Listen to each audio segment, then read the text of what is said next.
दोस्तों आज आप लोगों के लिए लेकर के एक चिड़िया का सेटअप की अनबॉक्सिंग करते हैं। देख सकते हैं ये एक कैमरा है, देख सकते हैं लुक कितना ज़बरदस्त है इसकी।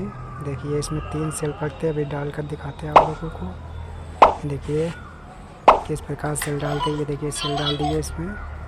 इसका स्विच ऑन करते हैं, अभी रुकिए लास्ट में वीडियो तक बने रहिए। देखिए इसका स्विच ऑन किया हमने, देखिए कितना प्यारा लग रहा है, आप देख सकते हैं कितने सुंदर तरीके से बोलता है। लाइक सब्सक्राइब जरूर कीजिएगा दोस्तों। देखिए बहुत ही अच्छी तरीके से बोलता है ये देखिए।